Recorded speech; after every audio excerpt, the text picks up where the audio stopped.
Good morning. Now, a breaking news update from News Channel 13. Good morning. I'm Chris Honorado. Right now, state police are about to give an update on the death of a 9-year-old girl following that Amber Alert we all got Sunday morning. I'm Caitlin Arlo. We continue to bring you live breaking news coverage of this heartbreaking story. Melina Frattolin was reported missing near Lake George. State police giving an update here. Let's listen in. Commissioner Matthew Franklin, Acting Colonel Brian Gillis, Captain Scott Daly from the Department of Environmental Conservation of Public Protection. The New York State Police and our partners is currently investigating the homicide of Melina Frattolin. I want to remind everyone that this is an ongoing investigation and this information is preliminary and subject to change.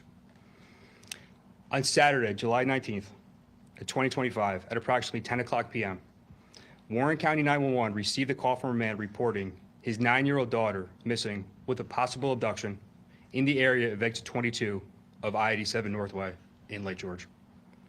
The child was identified as Melina Frattolin, age 9, and the caller as her father, Luciano Frattolin, age 45. The New York State Police and Warren County Sheriff's Office immediately responded to the area of exit 22 of the Northway and initiated investigation and attempt to locate Melina. On Sunday, July 20th, a search detail comprised of officers from multiple agencies conducted an organized search in the town of Ticonderoga, New York.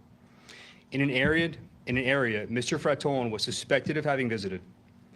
During that search detail, at approximately 10:50, members of the New York State Police Forest Rangers located Melina deceased in the shallow portion of a pond. This investigation has revealed that on July 11th, 2025, Mr. Frattolin and Melina, both residents of Montreal, Quebec, legally entered the United States for the purpose of a vacation. They are expected to return to Canada on Sunday, July 20th, at which time Melina would be returned to the custody of her mother in Montreal. The mother and Mr. Frattolin have been estranged since 2019. The child resided full-time with her mother, and Frattolin visited with the child when in Canada. At about 5:30 p.m. on July 20th, Melina is observed with her father on video surveillance in Saratoga Springs, New York. At about 6:30 p.m., she spoke to her mother on the phone and told her she and her father were en route back to Canada. The child appeared to be in good health and did not indicate she was under any duress.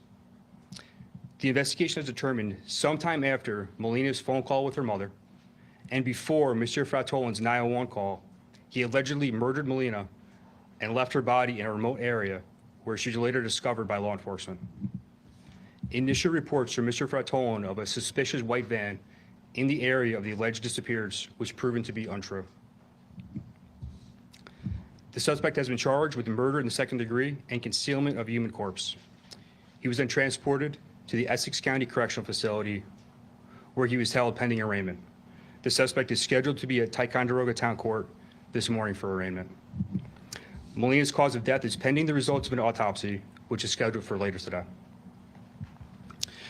This is certainly a difficult case and a heartbreaking investigation. On behalf of the New York State Police and our law enforcement partners, I want to offer our condolences to the family of Melina. I would additionally like to thank our partners with the Warren County Sheriff's Office, Essex County Sheriff's Office, Warren County District Attorney, Essex County District Attorney, the Montreal Police Department, Department of Environmental Conservation, the Ticonderoga Police Department, and the FBI for their assistance in this investigation. If any member of the public has information regarding the death of Melina Frattolin, I encourage them to contact the New York State Police at area code 518-783-3211. I will now answer a limited number of questions. I ask for your patience as due to the active nature of this ongoing investigation, I am limited with respect to how much we can release at this time. The motive is still under investigation. What led you to believe that? What was the first sign that there were inconsistencies in the story? Yes. So the suspect's initial account is that he had pulled over in the area of exit 22 in Lake George, pulled over to a parking lot to urinate. His initial report is he steps away to a wooded area, returns to the vehicle, and at that point, his child is gone from the vehicle. He reports a suspicious white van fleeing the scene southbound. During a subsequent interview, he then reports 2 unknown males forced her into a white van. That lead was thoroughly investigated, and disproven. The cause of death is pending the results of the autopsy, which is scheduled for today. Go ahead. We have no information that there's any issues with mental health, no. And you say that he was estranged from his wife. Do you know if he was authorized to travel alone with his daughter? He was. Does Mr. Frattolin have any criminal record in the U.S. or Canada that you're aware of? He has no criminal history. He has no domestic violence history either. How cooperative was Luciano in the discovery of her body? I cannot provide any information with regard to that at this point. How will it work since they're both Canadian citizens? How will you try? I don't want to speak to the prosecution, but he'll be charged and prosecuted in New York State. What led you to Ticonderoga? I don't want to divulge too much with respect to law enforcement technology or the tools we use, just to say that we focus our search area at Ticonderoga based on inconsistencies in his initial account, as well as some technology available to law enforcement. Where did the 911 call emanate from? The suspect, No, geographically. Where was Warren it? County. Okay. Was it in Lake George though, or was it? It was the area of Lake George, correct, in the area of exit 22. Forgive me if this was already covered. What are the charges? Murder in the second degree and concealment of the human corpse. In terms of the Amber Alert, I know there's been reports of some people getting it, some not. Can you just tell us what the process was in issuing the Amber Alerts and what time? I don't have the time in front of me, but I can tell you just any time an Amber Alert is issued, there's a balance between providing prompt information to the public, but also ensuring that information is accurate and reliable. We don't want to numb the public with unvetted alerts. So in this case, it was difficult to confirm some of the initial information provided by the suspect. Do we know what people were visiting the U.S.? It was just a vacation. It was a planned vacation. They visited a couple locations in Connecticut as well as New York. They were most recently in New York City. You said surveillance was in Saratoga Springs. Was that the last piece of surveillance you received, or was there anything more than that? That's correct. Could you just go over the timeline one more time? I do not have the timeline in front of me. What was the surveillance? Where was that? Was that a business or? It was at a restaurant. Do you know about how many officers were devoted to this search? I can't give you a number. It would be measured in the dozens. The Warren County Sheriff's Office sent every resource available to investigate this right at its inception. Same with the New York State Police. We had us in conjunction with the law enforcement partners. We had aviation, drones, K-9, investigators, uniformed troopers. Every resource we had to bear, we applied in this investigation. Where will the arraignment be held today, and do you have a time? I don't have a time. It's scheduled for today in town of Ticonderoga Court. Just to clarify, you said the body was found in shallow water? In the shallow portion of a pond in a remote area. That's correct. What area was that? We're not divulging the location at this point. Did it appear that he had tried to conceal the body? Yes. How do you think the response was? You had a multi-agency search in a very short period of time.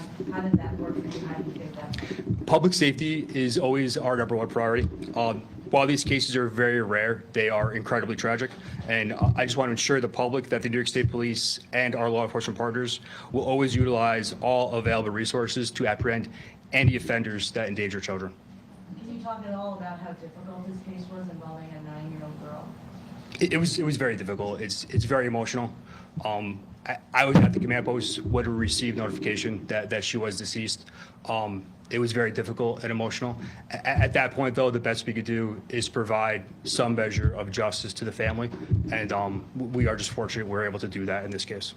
Did you say, like, within police presence after that 911 call, or was he, like, under any sort of observation? I'm sorry, can you say that again?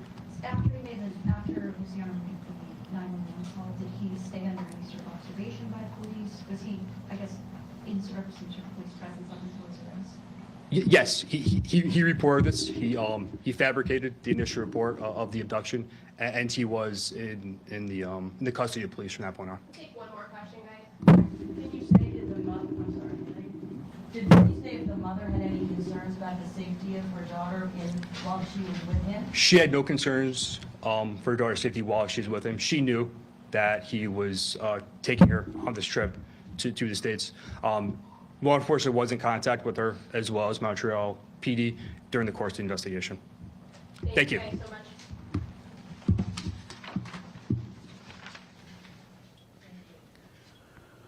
All right, that is a live press conference there at Troop G State Police Headquarters in Latham. We've been expecting that to happen even since last night when we brought you that report on News Channel 13. And we can tell you that the father in this case, Melina Frattolin, 45 years old, is in police custody under arrest, charged with second-degree murder, concealment of a human corpse in the death of his 9-year-old daughter, Melina.